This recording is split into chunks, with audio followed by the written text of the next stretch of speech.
So what I'm going to do next, I'm going to put a mask on, so to speak, and I'm going to put a mask on all of us. And I'll be going in and out of character for this, but I'll be talking to you as if you were supervisors in a workplace. We'll call it Mooney Electronics, and I was just called in based on the rumblings. It was pre-petition. You hadn't yet petitioned, or your union had not yet petitioned for an election, but the signals were out there, the early warning signals, as we called them. So I was brought in, and what I'm going to do, I'm not going to do the whole version, because when I used to do that, it was a 2 to 3 hour presentation. I called it the kickoff meeting, where I was introduced to you as management by your CEO, by Al Mooney. And I'm going to give you some of the things that he said to introduce me. And something else that always, it didn't really amaze me, but it never failed. The people who really are the front line in an anti-union campaign are the foremen, are the first-line supervisors. And usually up until an anti-union campaign, they were never regarded as management. So whenever there were mandatory management meetings, in most instances they were excluded. Yet they're going to find out in this kickoff meeting that they are the backbone of management, that without them and without their commitment to this campaign, the union will probably prevail. They're going to be informed that however difficult the campaign, the education and information provided to them will be very helpful, and the guidance that they're given by the consultant will enhance their abilities to be management. And they will be told that in the end, the employees will not be voting for or against the union. They'll be voting for or against you. And that is one of the Union Buster's principal messages and one of his principal activities. And the way that's handled, and when I put the mask on and do some of it, you'll see or hopefully feel some of the evolution to how it starts out with you being the backbone of management, the primary link between the workforce and the company, and how as time evolves, you're captured, you're taken hostage, and you really have no choice.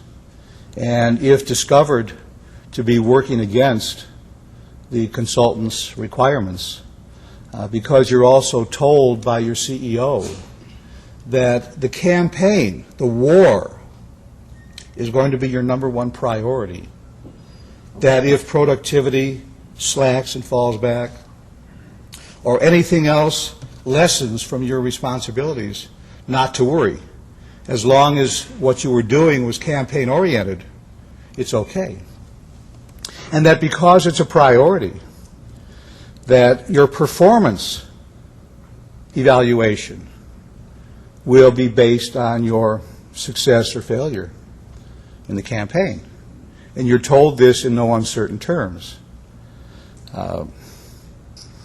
And then, if you do misperform, or you create alliances with what I used to call union pushers, to put that implication or connotation on the activists, you're in deep trouble. As I said earlier, I've had, over the years, many supervisors discharged because of their positive association with union pushers. And in most instances, because again, every step in a campaign is very carefully choreographed, the majority of these supervisors were kept on so that they wouldn't turn into martyrs and organizers for the union. We simply replaced the campaign activities with somebody else in management so that they got the same coverage. And then when the election was over and the results were certified for the employer, that supervisor was out in the street, and many of them were never able, at least not in the community they lived, to get another job because they were tainted and contaminated with the word union. I start out by saying, well, it's a pleasure to meet all of you, and we're entering into what will be initially a very difficult period, but in the end a very rewarding period for all of you. I would then say something to the effect that your employees have declared war against you. They believe that some outsider can be better trusted and worked with than you as their immediate leadership. And that, from my experience, is a declaration of war. So although we are going to educate, and I am going to provide you with more information than you ever dreamt existed about unions and labor relations, by the time this is over, you will have felt that you had earned a doctorate degree in what unions are really all about. But to start, since we're at war, and we're at war with something called union, I need to ask you a question. What is a union? Rocky, what is a union? Group of people who work to better their wages, hours, and working conditions. There's no wrong answer. What is a union, sir? What he said. Well, speak for yourself. You know, that's a right you have without a union. You get a union in here, you can't speak for yourself anymore. People join together for mutual aid and protection. All right, now remember, you're all management. What is a union? It's an organization that takes away control from the company. No wrong answer. Sir, with your thumb on your chin, what is a union? A bunch of thugs, criminals. Okay, and I'll stop there. I get, whenever I used to do this in the real world, I got that mix. Now, the first three supervisors I talked to, they don't know it yet, but they're already on my shit list. You, sir, have already identified yourself as a potential hero. You know, so in the kickoff meeting, by doing little silly exercises like that, I'm already getting a sense of the work ahead of me, because depending on the size of the proposed bargaining unit determines the size of the supervisor. So this is a big old company, because, man, I got a ton of management in this room. But that little exercise of what is a union is already my first signal of what's ahead.